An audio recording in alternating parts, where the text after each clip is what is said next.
축복하고 환영합니다. 날씨가 많이 산산해졌습니다. 그죠? 건강 조심하시고 또 이 블랙 아이스 조심하시고 길 걸을 때도 염려가 됩니다. 요즘은 많은 천년 기념물 같은 그런 느낌이긴 한데 현역이 참 드물죠, 한국에. 그죠? 제가 여러분께 여쭤봤습니다. 현역을 다녀오신 분들께, 병장 제대하신 분들께도 제가 질문을 해보니까 혹시 만약에 집에 아들이 하나 있는데 군대 갈 때가 됐어요. 근데 이제 군을 제대한 장교든 사병이든 제대한 이 아버지가 아버지로서 먼저 군필한 사람으로서 아들에게 무슨 조언을 하나 해주고 싶습니까? 했더니 열이면 열 똑같은 얘기 하십니다. 그래서 제가 여러분께 한번 여쭤보려고요. 이 아들이 이제 군에 가야 되는데 아버지로서 어머니는 주워들은 그 동량으로 이 아들에게 무슨 조언을 해주고 싶으세요? 딱 한마디. 군 면제자가 너무 많아서 그러면 이정희 사님 뭐라고 얘기를 딱 하고 싶으세요? 항상 중간에 서라. 송 지사님 어떻게 생각하십니까?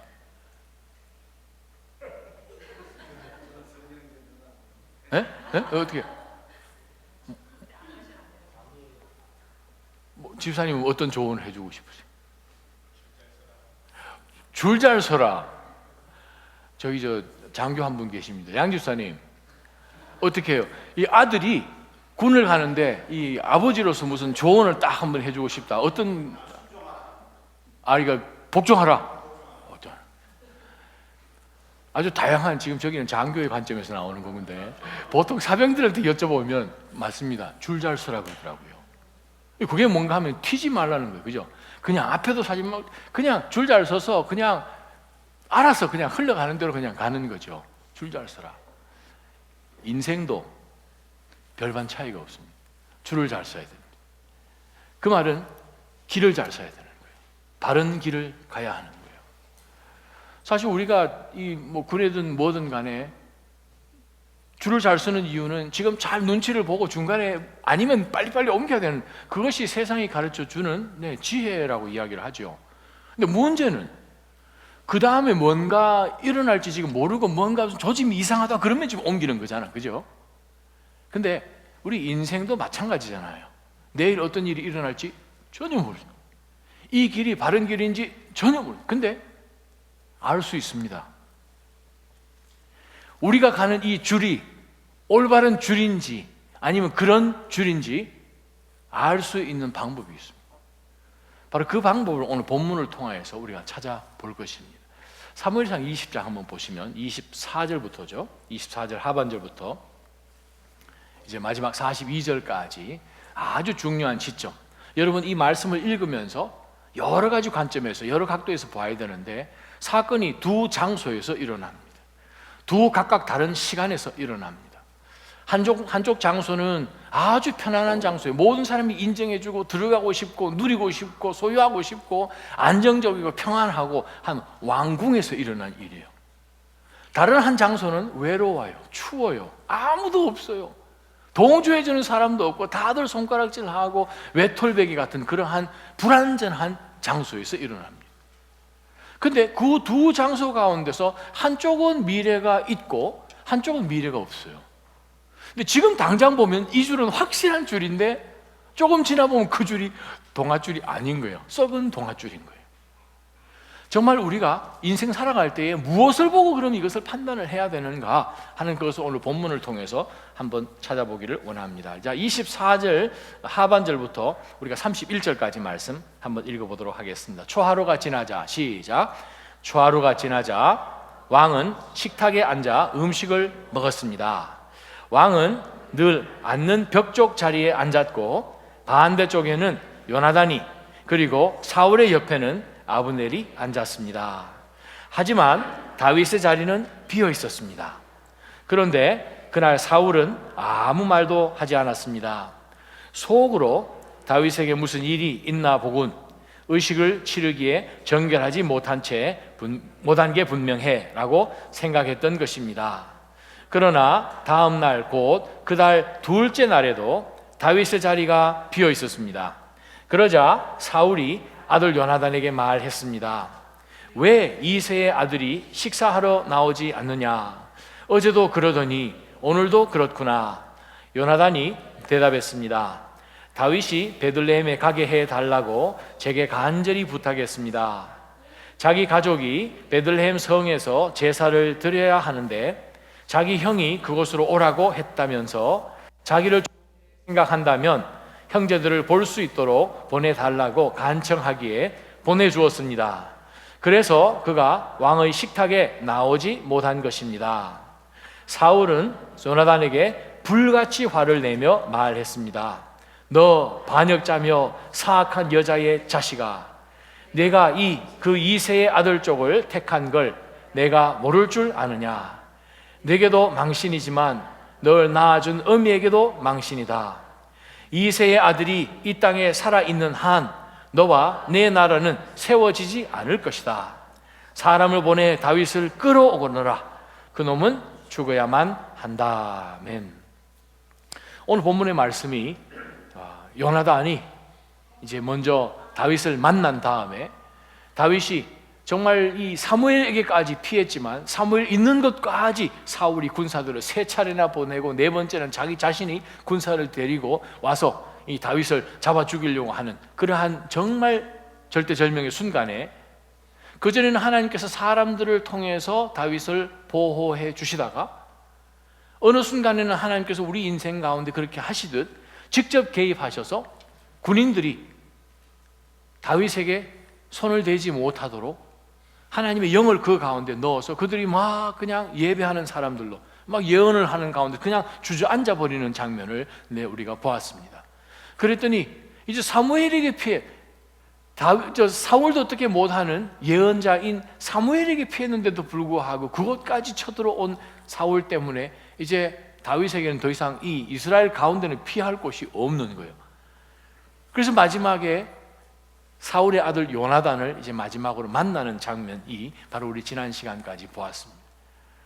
다윗이 요나단을 만나자 말자 하는 얘기가, 내가 정말 하나님이 살아계심을 맹세하는데 죽음하고 내 생명하고 한 걸음 차이라는 거예요. 지금 한 걸음 차이로 지금 죽느냐 사느냐에 지금 내가 기로에 있다. 당신 아버지가 내 목숨을 잡으려고 한다, 죽이려고 한다 했더니 요나단이 아니다라고 이야기를 계속 하지만 사실 아버지의 그 맹세를 못 믿는 거죠.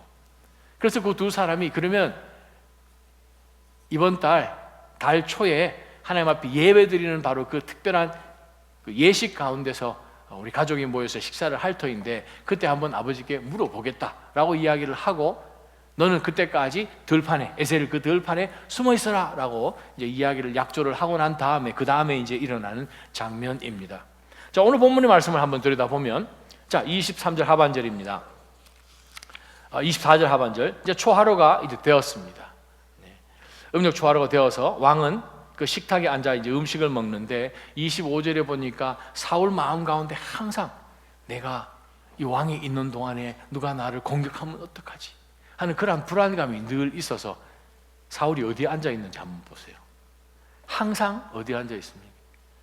벽이 뒤에 있는, 벽 뒤에 이제 아무도 없는 거 확인하고, 자기 옆에는 자기 사촌이죠, 에브너, 그 군대 장관을 딱 앉혀서 무슨 일이 여차하면은 이제 뭐 피할 수 있도록 지금 그렇게 방도를 해 놓았습니다. 그리고 맞은편에 요나단이 앉습니다. 또 근데 다윗은 지금 사위잖아요. 지금 다윗이 이 사울의 이 한 가정의 가족으로서 지금 이 식사에 참여를 해야 되는데 하루 빠진 거죠. 사울이 아무 말 하지 않았습니다. 그러면서 사울 속에 무슨 생각을 했는가 하면 무슨 일이 있나 보다. 의식을, 즉 정결 예식을 치르지 못할 어떤 일이 있었나 보다. 그 당시 구약 법으로 따지면 레위기 10장 말 11장 말씀에 어떤 부정한 음식을, 부정한 물건을 만졌든지 접했든지 그러한 가운데서 자신이 정결하지 못하여서 이 정결 예식에 못 들어가는, 그러면 하루 동안 그는 거기에 참여를 못합니다. 그래서 무슨 일이 있었구나, 전장에서 시신을 만졌나? 그러한 생각 가운데서 사울이 아무 얘기를 하지 않습니다. 그런데 둘째 날 27절이요.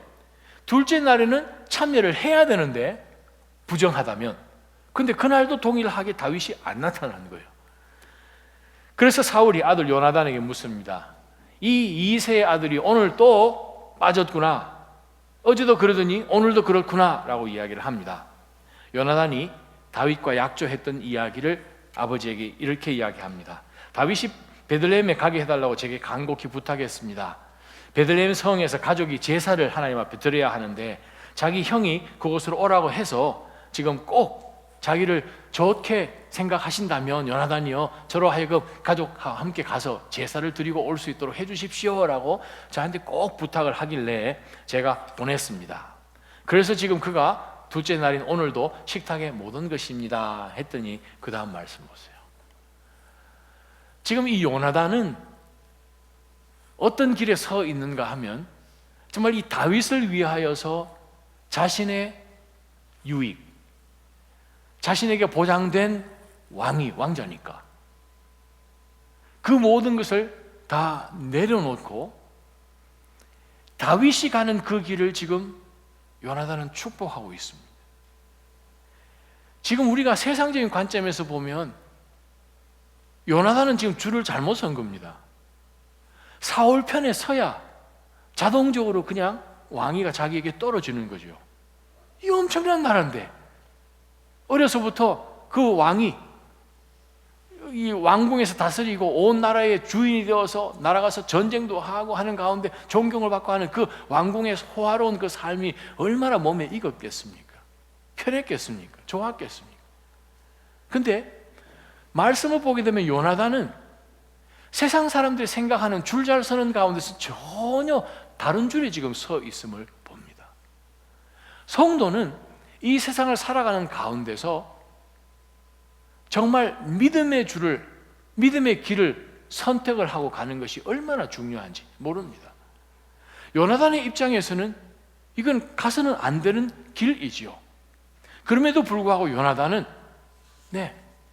자신에게 정말 해가 되고 유익하지 못하고 욕을 얻어먹고 자신이 아버지 앞에서 정말 어떤 수모를 당하고 있습니까? 그럼에도 불구하고 하나님의 길이라면 순종하는 바로 그 길을 선택한 것입니다. 그래서 요나단에게 사울이 뭐라고 지금 이야기를 하는 거 아니? 불같이 화를 냅니다. 너 반역자며 사악한 여자의 자식아. 가만히 보세요. 지금 사울이 지금 요나단이 딴 사람인가요? 자기 새끼, 자기 아들, 자기 아내의 아들. 그럼에도 불구하고 요나단을 부르기를 반역자, 이놈의 자식, 이 사악한 여자의 자식. 이거 어떻게 된 거예요? 이거 속에 뭐가 있길래, 뭐가 화딱지가 나길래 네가 그 이새의 아들 쪽을 택한 걸 내가 모를 줄 아느냐? 네게도 망신이지만 널 낳아준 애미에게도 망신이다. 이런 걸 보고 뭐라고 이야기하면 누워서 침 뱉는다 그러죠. 자기 가족 이야기, 자기 이야기이잖아요. 그럼에도 불구하고 이 사울 가운데 속에서 화가 치미는 것은 그 속에 뭐가 있었기 때문일까요? 예수님께서 마태복음 12장 34절 35절에 이렇게 말씀하십니다. 속에 쌓인 것이 나온다. 문제는 그 속에 하나님의 말씀과 약속으로 꼭꼭 채워 넣으면 결정적인 순간에 그것이 나옵니다.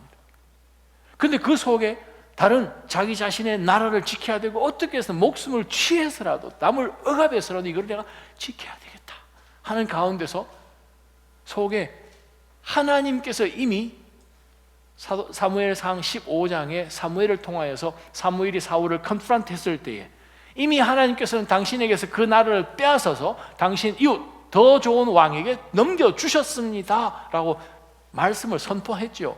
그 말씀 가운데서 사울은 절대 하나님의 말씀이라고 믿지 않고 그 말씀을 대적하고 자기의 손으로 그 하나님의 길을 막아보겠다고 지금까지 20장까지 달려온 사울입니다. 우리 삶 가운데서 하나님께서 반듯하게 말씀해 주신 그 하나님의 길이 있고 세상의 길이 있고 이것이 더 좋아 보이고 내가 생각할 때 이것이 옳다고 생각이 되어도 하나님의 길은 우리가 선택해야 되는 길입니다. 그래서 요나단이 다윗을 통하여서 하나님의 임재를 보았고 하나님께서 사울에게 영을 빼앗아 가시고 오히려 다윗에게 하나님께서 충만케 하신 가운데서 하나님의 움직임을 요나단은 보았어요. 상식적으로 보면 요나단은 인간의 길을 선택해야 그것이 정상입니다. 그러나 요나단은 하나님의 길을 선택합니다. 성도는 아무리 상황 가운데서 그 길이 어려워도 하나님의 뜻에 순종하는 그 길을 가셔야 합니다. 내게 손해가 되고 위협이 되고 명예가 깎이고 모든 것을 다 잃어버리는 것 같은 그러한 시점 가운데 있다 할지라도, 그렇게 상황이 벌어진다 하더라도 우리 믿음의 성도들은 하나님의 길을 가야 합니다. 왜요? 그 길에만 미래가 있습니다. 아멘. 그 길에만 미래가 있습니다. 지금 당장 요 몇 장의 눈으로 보게 되면 사울이 정상입니다. 요나단이 비정상이죠. 그래서 사울 가운데 속에 정말 불같은 그러한 화가 있어서 그냥 폭발을 해버렸습니다.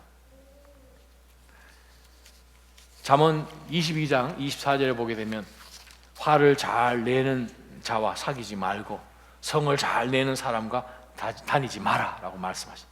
자, 그 말씀 가운데서 우리가 딱 한번 깨우쳐야 되는 것이 무엇인가 하면 우리 심령 가운데 화를 내므로 인하여서 하나님의 의를, 하나님의 뜻을 성취할 수 없는 거예요.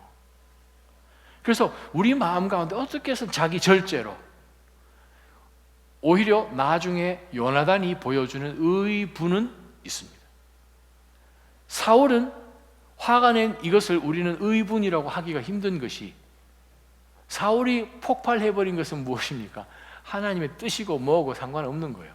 내 뜻이 관철되지 않고 내가 계획한 이것이 어그러짐으로 인하여서 화가 치밀고 자기 아들에게 하나님이 주신 태열매인 하나님의 유업인 아들을 향하여서 저주의 자식이라고 이야기합니다. 이 자녀의 애미를 저주의 애미라고 이야기를 하면서까지 욕하는 것이 무엇일까? 세상의 방법이라는 거죠. 그래서 이 사울이 자기 아들 요나단에게 또 자기 아내에게까지 이렇게 욕을 합니다. 자, 31절 봅시다. 이새의 아들이 이 땅에 살아있는 한, 이것이 문제입니다. 저와 여러분이 이 땅 살아가는 가운데서 우리가 정말 정신 차려야 하는 것은, 우리는 또 아니면 뭐라고 생각을 하는 거예요. 한번 보세요. 이새의 아들이 이 땅에 살아있는 한, 이새의 아들 요 다윗이 문제다. 잠깐만요. 하나님이 살아 계시는 한, 그렇게 우리는 생각해야 됩니다. 아멘. 요 상황이 이렇게 되는 한, 그건 우리 생각이에요. 하나님께는 수가 많다 적다? 많습니다. 하나님에게는 수가 많습니다. 하나님께서는 모든 상황 속에서 하나님이 가장 최고의 방법으로 최고의 시간에 저와 여러분 삶 가운데 개입해 주실 것입니다. 우리는 지금 답답하지요. 이해가 되지 않고 좀 빨리 좀 움직여 주시지, 하나님 왜 이렇게 느려 터져서? No. 우리는 좋은 것을 선택하지만, 좋은 것을 못 얻어서 우리는 안달해하지만, 하나님은 여러분들에게 최고를 주시는 하나님이십니다. 최고, 그것을 받기 전까지는 우리가 가지고 있는 이것이 별것 아닌지를 아직은 모른다는 거예요. 그래도 우리가 썩은 동아줄 그 길을 가겠습니까? 아니죠. 지금 사울 생각 속에서는 이 이새의 아들이 이 땅에 살아있는 한, 그 다음입니다. 너와 내 나라는 세워지지 않을 것이다. 지금 사울 속에 무슨 생각이 있는가 하면, 다윗을 없애면 이 나라는 오케이, 너에게 왕이 내려간다. 하나님을 일단 제외해 놓는 거죠. 제외되지가 않는 대상이지 않습니까? 모든 상황 속에서 아무리 상황이 힘들어도 믿음의 성도라면 고난 가운데 있더라도 주의 길을 가야 됩니다. 바로 이 말씀 가운데서 하나님께서 살아 계시면 그것은 정말 다 무너진 것도, 여러분 기억하시잖아요. 에스겔서 37장에 하나님이 에스겔을 데리고 어디에 끌고 가셨어요? 뼈가 가득한 곳에 하나님이 세우신, 뭐가 보이냐? 뭐가 있냐 했더니 뼈입니다. 뼈가 너무너무 빼싹 마른 거예요. 뭐 생명이 아예 없는 정도가 아니라 이게 뼈가 얼마나 몇백 년 지났는지 그냥 많이 그냥 말라버렸어요. 살겠느냐? 오늘도 하나님은 우리에게 동일한 질문을 하십니다. 이러한 상황 가운데서 살겠느냐? 그 질문을 하시는 거예요. 우리는 생각합니다. 하나님을 제외하면 못 살지요. 이게 무슨 생명이 여기서 나오겠습니까? 라고 우리는 이러고 있을 거예요. 근데 동일하게 그 하나님께서 오늘도 21세기에 살아가는 우리에게 동일한 질문을 던지십니다. 살겠느냐? 에스겔은 뭐라고 이야기합니까? 저는 모릅니다. 하나님 아시잖아요. 그러한 대답으로 살기를 주님의 이름으로 축원합니다. 하나님 아시잖아요. 하나님 아시잖아요. 아니, 하나님 뜻하시면 마른 뼈가 아니라 뭐라도 얼마든지 무에서 유를 창조해 내시는 엑스 나힐로의 하나님이신 것을 하나님 아시지 않습니까? 하나님 마음대로 하시옵소서. 현재 상황이 눈에 보이지 않아도 그것이 믿음의 성도가 선택해야 되는 줄입니다. 길이에요. 두 번째 말씀입니다. 32절부터 말씀 한번 보십시오. 32절부터 34절까지 읽습니다. 요나단이 시작. 요나단이 아버지에게 물었습니다.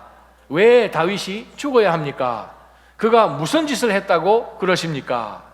그러자 사울은 창을 던져 요나단을 죽이려 했습니다. 이제 요나단은 자기 아버지가 다윗을 죽이려고 작정했다는 것을 알게 됐습니다. 요나단은 분노로 부르르 떨며 식탁에서 일어났습니다. 그날 곧 그 달의 둘째 날 요나단은 아무것도 먹지 않았습니다. 다윗에게 못할 짓을 하고 있는 아버지가 수치스러워 견딜 수가 없었기 때문입니다. 두 번째 말씀입니다. 요나단을 바라보면서 우리가 이 마지막 때에 어떠한 상황 속에서라도 우리가 실수하지 않고 모든 사람들이 그냥 자동적으로 선택하는 그 길 선택하지 않고 정말 하나님의 원하시는 그 길을 선택할 수 있을까? 그 질문 가운데서 두 번째 우리가 해답을 얻게 되지요. 한번 봅시다.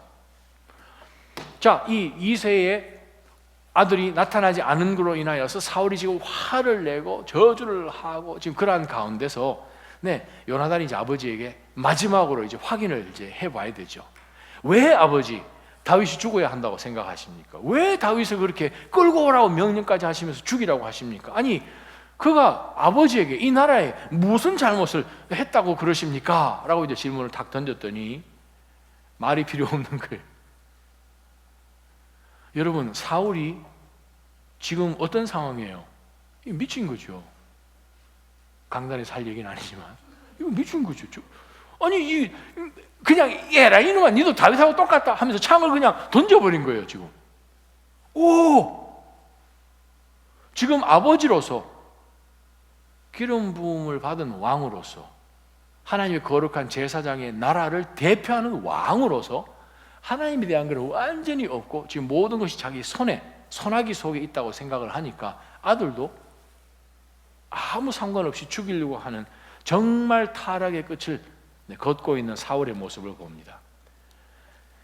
33절, 그래서 요나단은 자기 아버지가 다윗을 아예 이제 진짜 죽이려고 작정한 것을 깨닫게 되면서 34절에 의로운 분노요. 요나단은 분노로 부르르 떨면서 식탁에서 더 이상 식탁을 같이 할 수가 없는 거죠. 일어났어요. 거기서 막 같이 한 것이 아니고 일어났어요. 이 자리에서는 지금 거룩이 있을 수가 없으니까 자리를 떠났어요. 그날 곧 그날의 둘째 날 요나단은 아무것도 먹지 않았어요. 왜요? 너무나 속이 탄 거예요. 어찌 이런 일이 있을 수 있습니까? 아버지가 다윗에게 또 자신에게 이 나라에 대해서 하나님의 말씀에 대해서 정말 수치스러운 그 행동한 것에 대해서 이 요나단이 못 참아 하는 거예요. 바로 이것을 성경은 뭐라고 부릅니까? 거룩한 분노라고 그러죠. 모세에게도 거룩한 분노가 있었습니다. 예수님에게도 거룩한 분노가 있었습니다. 바울에게도 거룩한 분노들이 있었습니다. 지난 2000년 동안 믿음 가운데서 자신의 삶에 정말 어떠한 위협이 오더라도 진리의 길에 섰던 하나님의 사람들 삶 가운데서 거룩한 분노가 있었다는 거예요. 이 거룩한 분노를 품으면 거룩한 동일한 하나님 앞에 서 있는 사람들에 대해서 안타까워하는 마음으로 어려워도 아무도 그 길을 가지 않아도 동의하는 자 아무도 이스라엘이 없어도 함께 갑니다. 성도 여러분, 우리가 신앙생활 해 나가는 가운데서 많은 길들이 있을 수 있습니다. 큰 길들이요. 저와 여러분이 가셔야 되는 길은 예수님이 말씀하신 것처럼 좁은 길입니다. 인기가 없어요. 주변에 많은 사람들이 동조해 주지도 않습니다. 참 외로운 길입니다. 돌아보면 주변에 아무도 없어요. 내가 이거 괜히 이 사람 따라왔나? 라고 생각할 수 있는 좁은 길이에요. 근데 오늘 요나단은 이 이스라엘 온 나라 가운데서 다윗에게 이렇게까지 마음을 같이 하고 함께하는 사람은 요나단밖에 없죠. 나중에야 몇몇 사람들이 이제 군인들이 만들어지고 400명씩 만들어지지만 지금 상황 가운데서는 홀홀단신 다윗과 함께한 사람이 요나단입니다. 제가 여러분께 드리고 싶은 질문은 이것입니다. 만약에 여러분하고 너무나 친한 친분이 있고 그동안 교제를 했고 한 교회에서 같은 신앙생활을 했고 혹은 여러분이 잘 알고 있는 직장에서의 혹은 동료들, 친구들 믿음의 사람인데 믿음의 길에서 벗어나고 있는 상황을 보았을 때 어때요? 여러분 어떻게 반응하십니까? 그냥 못 본 척 하십니까? 못 들은 척 하십니까? 이거는 하나님이 기뻐하시는 일 절대 아닌데 성령 하나님이 근심을 하시는 일인데 왜 이렇게 하는가 하는 가운데서 어때요? 그 상황 가운데서 저와 여러분은 거룩한 분노를 해야 되는 거예요. 형제요, 자매요, 이것은 아닙니다. 하나님이 절대 기뻐하시지 않습니다. 이거는 아니죠. 다시 한번 생각해 봅시다 하는 가운데서 저와 여러분은 의로운 분노로 그 형제를 믿음 가운데서 지켜줘야 되는 거죠. 공동체를 거룩하게 지켜주는 거죠. 요나단이 아버지 맞죠? 조금 잘못하긴 이렇게 동조해서는 안 되는 거죠. 요나단이 no 아버지 이거는 아닙니다 하는 가운데서 그는 마지막 결정을 하죠. 양다리를 못 걸친다는 뜻입니다. 저와 여러분 이 세상 살아가는 가운데서 때로는 우리 삶 속에 사울이라는 그 성품도 있어요. 요나단의 성품도 있고 우리 속에 다윗들도 있어요. 정말 중요한 것은 우리는 절대 요나단의 심정 가운데 이 입장에서 양다리를 걸치면서 사울 편도 됐다가 다윗 편도 됐다가 살아갈 수 없다는 거예요. 믿음은 분명한 것입니다. 천국으로 나아가는 모든 순례자의 길은 분명한 것입니다. 진리의 길에 서야 되는 거예요. 하나님 편에 서야 되는 거예요. 그 길이 아무리 인기가 없어도 여러분이 혼자라도 여러분을 통해서 여러분 주변에 다윗이 세워지기를 주님의 이름으로 축원합니다. 다윗이 자기 혼자밖에 없는데 이 요나단 때문에 얼마나 용기가 있었겠습니까? 요나단을 탁 만났는데 다윗 나 다음부터 너 안 만날 거야 이렇게 하면 요나단 이 다윗 마음이 얼마나 그렇게 했어요. 요나단 때문에 다윗이 다시 일어설 수 있는 거죠. 어떻게 그게 가능했습니까? 의분이요, 거룩한 분노요. 믿음의 지체가 말씀에 벗어나며 하나님의 뜻 가운데 벗어나서 불의를 행할 때 우리는 이거는 아닙니다. 다시 한번 말씀 보십시다. 기도 한번 해보십시다. 절대 여기에는 하나님의 은혜와 하나님의 축복이 이 길에는 없습니다 하는 가운데서 그 믿음의 형제를 붙들어야 되는 거예요. 바로 그 요나단이 정말 이 상황, 어려운 상황 속에서 정말 의분을 갖고 정말 아버지 앞에서까지 다윗을 변호를 해 주었지만 악의 길을 더 이상 갈 수가 없는 거죠. 아버지가 아예 그렇게 결단을 하고 하나님의 심판받을 것을 아예 작정을 하고 지금 나선 것을 보게 됩니다. 그래서 요나단은 정말 수치스러웠다는 거죠.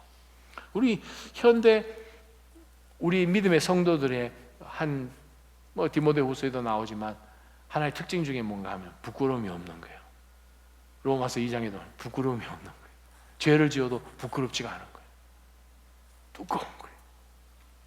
저와 여러분은 이 요나단처럼 마음이 텐더하기를 주님의 이름으로 축원합니다. 부드러워야 돼요. 부드러워야 성령께서 말씀하시는 그 음성을 놓치지 않고 잘 반응한 거예요. 예민해야 되죠. 부드러워야 돼요.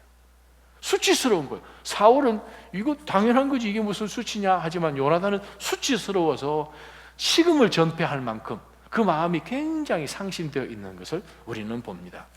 믿음의 사람이라면 내게 아무리 손해가 되고 내게 위협이 되고 목숨을 잃을 만큼 그러한 순간 속에서도 진리 편에 서야 합니다.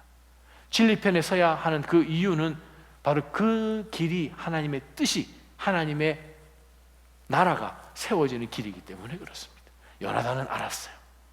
저와 여러분 정말 어려운 상황 속에서도 그래요.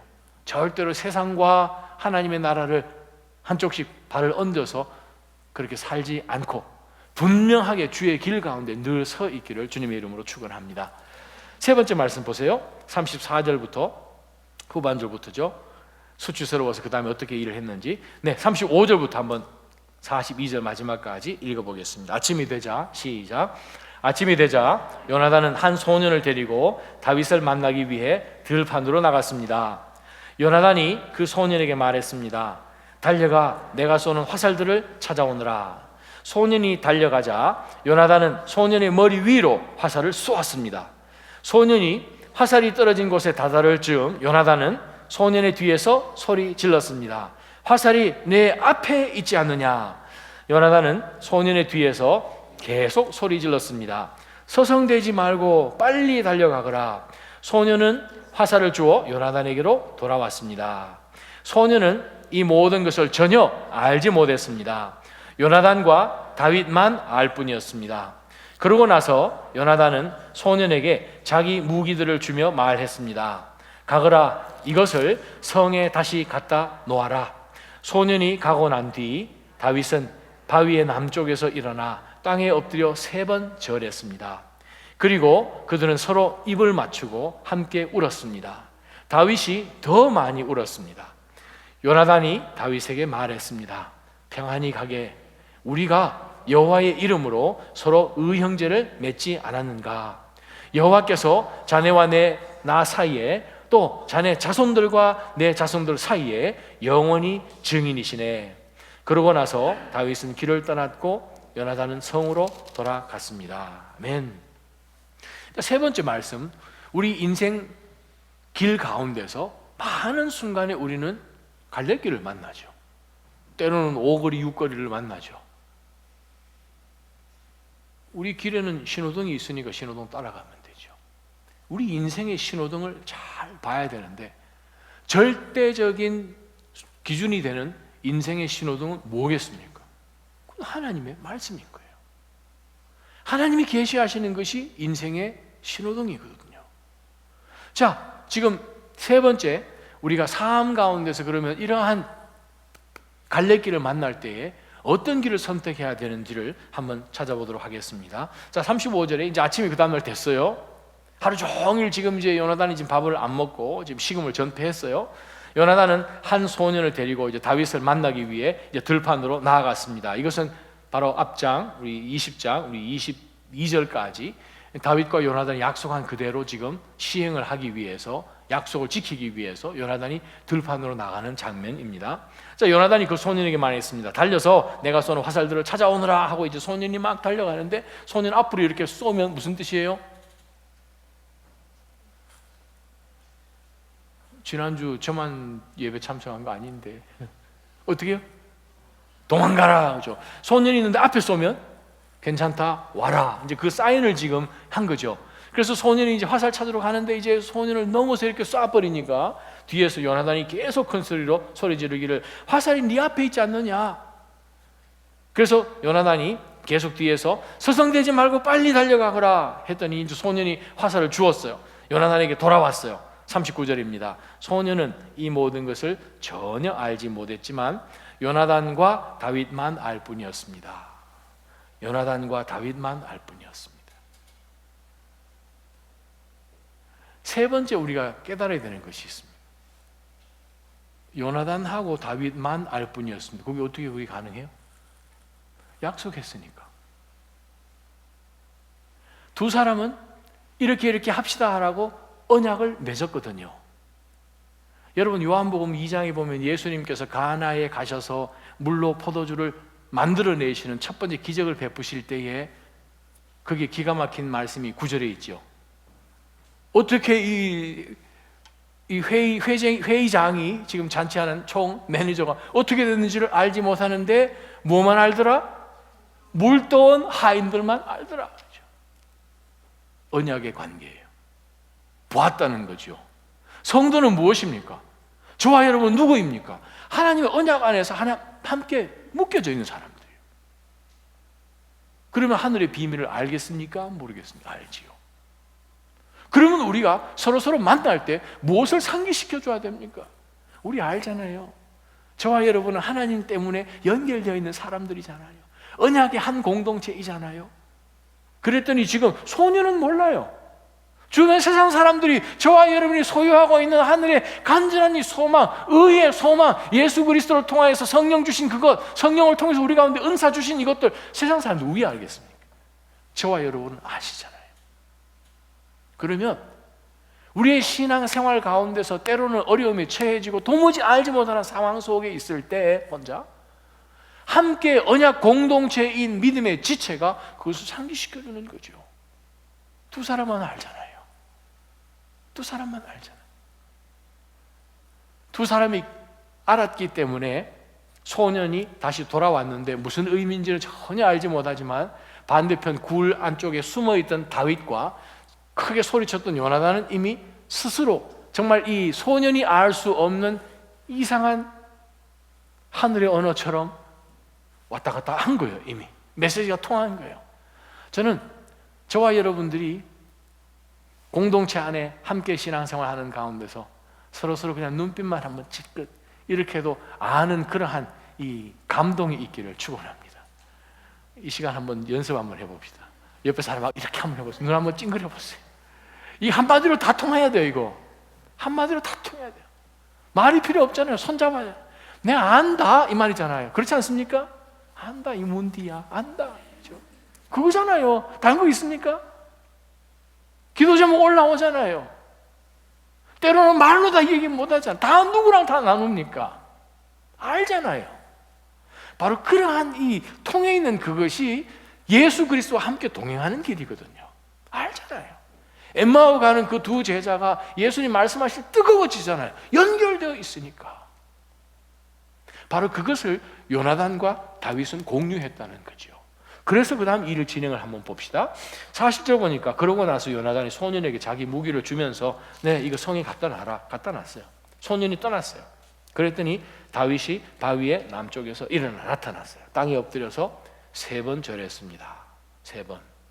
우리 한국에도 생일, 사이, 왕삼, 불사 이런 말 있잖아요. 그죠? 살아있으면 1번 절하고 죽은 사람에게는 2번 절하고 왕에게는 3번, 부처에게는 4번 이런 얘기 많이 하잖아요.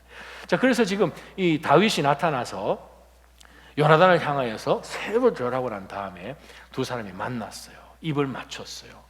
함께 울었어요. 다윗이 더 많이 울었어요. 왜 울었습니까? 그 질문을 제가 여러분께 합니다. 왜 울었을까?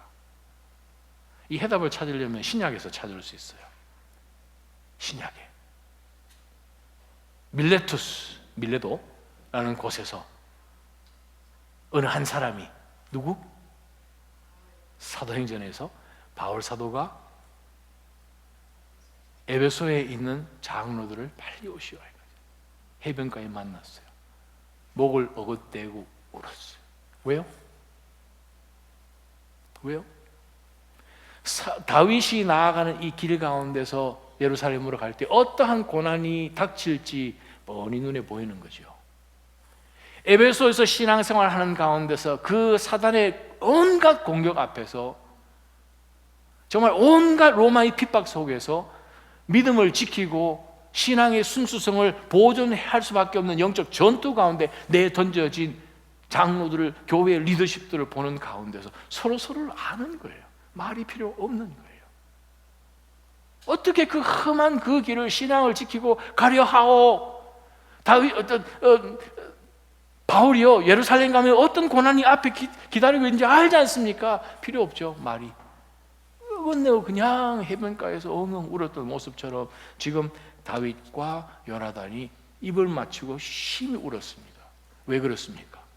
언약의 공동체이기 때문에 상대방의 삶 가운데서 어떠한 어려움이 있을지 알기 때문에 울어주는 거예요.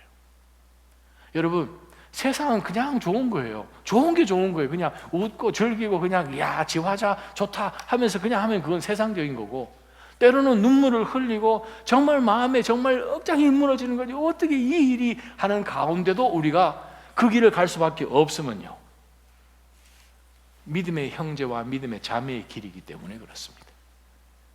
그러면 그 길이 지금은 웃음이 없고 눈물이 있는 것 같다 할지라도 그 길을 저와 여러분이 선택하셔야 됩니다. 지금 이 길은 아주 외롭고 춥고 고달픈 길이죠.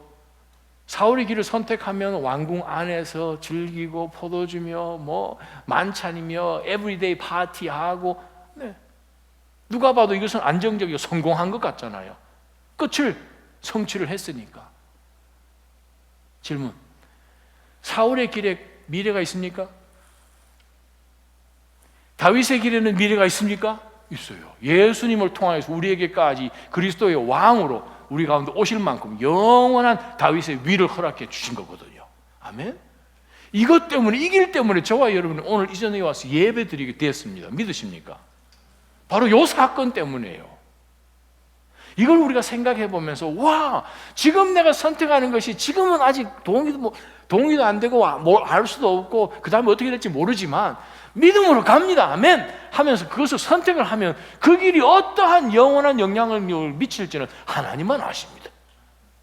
지금 보이고 보이지 않고 가지고 우리가 판단하는 것이 아니라 믿음으로, 아무리 그것이 험해도 사랑하는 믿음의 형제를 세워주는 가운데서 그 길을 선택하면 그 길은 진리의 길이거든요. 요나단이 그 길을 선택했습니다. 다윗이 그 길을 선택했어요. 두 사람이 서로를 위로해 줬어요. 왜? 언약 공동체이니까요. 그래서 요나단이 다윗에게, 정말 다윗은 지금 이제는 홀로 단신해. 이제는 요나단을 만날 수도 없어요. 물론 이것이 마지막 만남은 아닙니다. 몇 장 뒤로 넘어가게 되면 한 번 더 호레스라는 그 장소로 요나단이 다윗을 찾으러 와서 다시 한번 동일한 말씀으로 다윗을 권면하고 용기를 북돋워주는 장면이 뒤에 나오긴 하는데, 이 마지막, 이제는 언제 만날지 모르는 상황 속에서 우리는 이 이야기를 아니까 다시 만나는 걸 알지만 이 두 사람은 다시 만날지 지금 못 만날지 전혀 모르는 상황 속에서 이 믿음의 공동체 속에서 한 언약으로 맺어진 이 두 사람, 말하지 않아도 딱 알 수 있는 이 두 사람이 그 중에서 요나단이 다윗에게 무엇을 주어서 보냈는지를 다시 한번 확인해 봅시다. 42절에 보니까 요나단이 다윗에게 이렇게 이야기합니다. 샬롬. 형님 지금 장난치십니까? 샬롬이라니. 근데 요나단은 샬롬이라고 이야기했어요. 샬롬. 평안이 가게. 평안은 세상이 이야기하는 것처럼 모든 것이 오케이 되었을 때 평안이 아니에요. 하나님이 함께 하시면 고난도 평안입니다. 아멘. 어차피 하나님 함께 하시잖아요. 하나님 함께 하시잖아요. 불뭇불 속에 들어가도 다니엘의 세 친구 사드락과 메삭과 아벤노고가 그 불뭇불 속에 들어가도 거기에 하나님께서 천사를 보내셔서 4명이 그곳에 들어가는 것 여러분 믿으시지요? 하나님 함께 하시는 거예요. 그래서 요나단이 다윗에게 뭐라고 이야기하느니, 평안히 샬롬, 우리가 여호와의 이름으로 언약을 맺지 않았는가? 너와 나는 언약의 공동체 아닌가? 언약에 함께 동참한 사람이니 여호와의 이름을 갖고 언약을 맺지 않았는가? 여호와의 이름만 가지면 된다는 거예요. 저와 여러분 삶 가운데서 모든 것을 다 잃어버려도 여호와의 이름은 절대 잊지 말기를 주님의 이름으로 축원합니다. 요거 놓치면 다 놓치는 거예요. 이미 예수 그리스도께서 우리의 삶 가운데서 구원을 이루어 주셨기 때문에 이미 이루어 주신 그 구원에 합당하게 저희는 성결의 삶으로 끝까지 가는 거예요. 끝까지 가기 위해서는 언약, 하나님이 예수 그리스도를 통해서 우리와 함께 맺어주신 그 여호와의 이름, 바로 그것을 끝까지 붙들고 가는 거예요. 그래서 이야기합니다.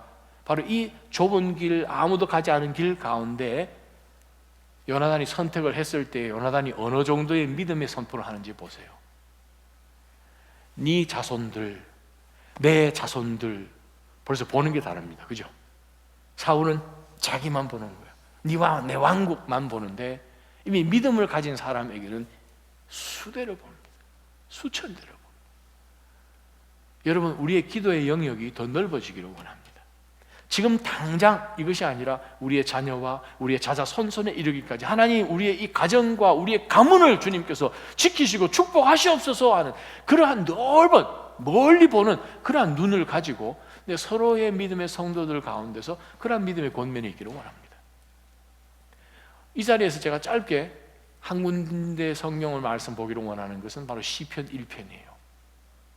시편 1편에 보게 되면 줄 잘 서야 되는 것을 또 말씀합니다. 시편 1편은 시편 150편에 해당되는 그 방대한 시편의 주제일 뿐만 아니라 문을 여는 출입문입니다. 시편을 읽는 동안 우리가 삶 가운데서 어느 길을 선택할지 분명히 확실하게 들어가라라고 지금 다윗이 하는 이야기거든요. 바로 오늘 이 상황을 경험했던 다윗이 쓴 시편입니다. 시편에 두 사람이 등장하잖아요. 복 있는 사람, 악인. 복 있는 사람은 악인의 길을 쫓지 아니하고 죄인의 길에 서지 아니하고 오만한 자의 자리에 앉지 아니하고. 점점점 좁아지죠. 더 구체적으로 죄 가운데 들어가지 않는다는 거죠. 오히려 복 있는 사람은 여호와의 말씀을 묵상합니다. 하나님의 약속을 묵상합니다. 주야로 그것만 생각합니다. 그것만 가슴 속에 꼭꼭 채워 넣습니다. 그러다 보니 이 사람은 어떤 사람이 됩니까? 시냇가에 잘 심기워진 나무와 같은 사람이에요. 시냇가에 심기워졌으니까 시절하고 상관없이 밑에서는 계속해서 물이 공급이 됩니다. 그러면 계절을 쫓아, 추운 계절도 있죠. 힘든 계절 왜 없겠습니까? 계속 좋은 가을만 있겠습니까? 열매 맺게? 그렇지 않죠.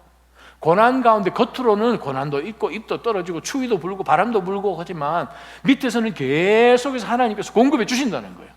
어려운 고난 순간 속에, 기쁨의 순간 속에 그 시간에 맞는 열매를 맺는 거예요. 결과적으로 하나님께서 원하시는 열매를 맺을 수 있도록 하나님께서 밑에서는 계속 공급하시는 그 인생, 겉으로 보게 되면 별 차이가 없는 것 같아요.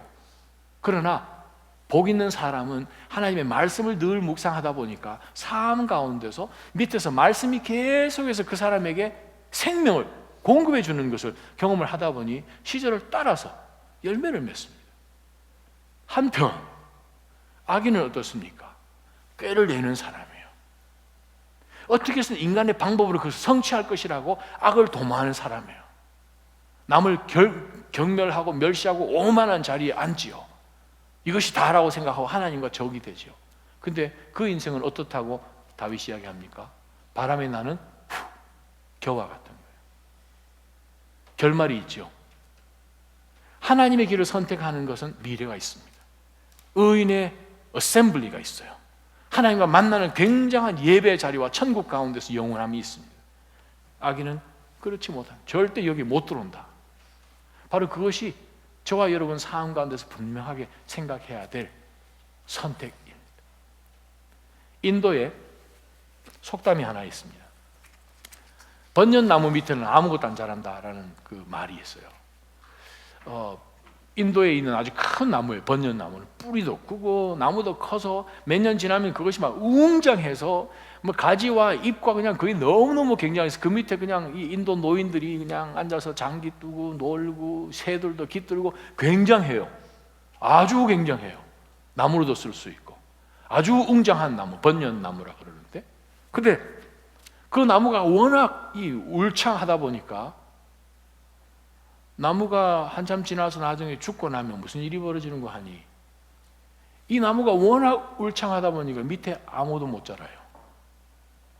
이 나무 외에는 밑에 아무 생명이 없어요. 그 있던 나무들도 다 죽어버리고 이 나무만 그냥 독야청청하다 죽으면 아무것도 없는 거예요. 굉장한 영향력이 있는 것 같고 굉장한 리더십이 있는 것 같고 많은 사람들에게 큰 무엇을 주는 것 같이 굉장하지만 그 한 사람이 그냥 쑥 없어지면 아무것도 없는 그러한 인생도 있을 수 있습니다. 한편 바나나 생각해 보세요. 우리 선교지 가면 바나나 있잖아요. 예전에 한번 도미니카 갔더니 바나나는 하나 쭉 잘라가지고 이렇게 그 선교사님들하고 선교팀들 먹으라고 이렇게 다 걸어놨는데, 아유, 바나나가 수십 개가 걸려 있어요. 바나나를 심으면 바나나는 6개월 지나면은 뿌리가 납니다. 그러고 난 다음에 12개월이 지나면 다른 뿌리가 나면서 18개월 딱 되는 시점부터 바나나가 열려서 그때부터 따먹습니다. 한 나무에서 바나나를 엄청 수십 개 만들어내 가지고 해서 새와 원숭이와 저와 여러분이 막 즐기다가 그 바나나 나무가 이제 명을 다하고 죽잖아요. 그러면 이미 그 전에 18개월 전에 나아갔던 그 뿌리에서 이미 자라가지고 다른 바나나가 지금 거기 열려 있어요. 이 바나나 다 먹을 때 되면 이미 다른 바나나가 이미 열려 있어요. 많은 사람들에게 영향력을 미치는 거죠. 우리 인생은 때로는 세상이 원하는 것처럼 굉장하게 보이는 그것을 좋아하지만 문제는 사람을 살릴 수 있어야 됩니다. 생명력을 전해주고요, 많은 사람들에게 유익을 주는 그러한 인생으로 살아야 됩니다. 그러려면 줄을 잘 서야 됩니다. 어디 줄 서시겠습니까? 하나님의 줄을 서시기를 주님의 이름으로 축원합니다. 기도하겠습니다. 이 시간 한번 기억해야 되는 것은 우리 속에 사울들이 있다는 것입니다. 자기 욕심 때문에 하나님의 말씀이고 뜻이고 그 다 부정하고 자기 왕국을 내려놓지 못하는, 자기 자신의 생각과 감정과 체면과 명예와 돈과 이 모든 걸 절대 포기하지 못하는 사울 같은 인생이 있습니다. 우리 속에도 사울이 있어요. 우리 속에 요나단이 있어요. 손해와 욕을 얻어먹고 위험이 따라도 악과 타협하지 않기 위해서, 또한 그러한 길을 가는 사람들 격려하고 위로해 줘야 되는 것을 깨닫게 하는 바로 그러한 요나단의 성품이, 습성이 우리 가운데 있지요. 우리 속에 다윗 같은 그러한 시점을 지날 때도 있습니다. 주변에 모두가 나의 적같이 느껴집니다. 나를 배신하고 배척하고 나 혼자 살아있는 것 같습니다. 그럼에도 불구하고 하나님만 의지하고 나아가면 결국은 하나님께서 이루시는데, 당장은 힘들지요, 억울하지요. 그래도 그 길을 가야 되는 그러한 다윗의 시간을 우리는 만납니다. 이 시간에 우리가 다시 한번 하나님 앞에 한번 기도할 것은, 말씀을 기초하여서 하나님, 줄을 잘 서게 해 주십시오. 믿음의 줄에 서 있게 하여 주옵소서. 믿음의 길 가게 하여 주시고, 아무리 힘들고 어렵고 당장 고난이 닥쳐도 하나님, 바로 그 길 끝에 주님이 계시는 것을 기억하면서 믿음으로 오늘 이 하루 또 이 하루 그렇게 나아가게 해달라고 우리 한번 통성으로 하나님 앞에 한번 기도하며 나가십시오. 기도하겠습니다.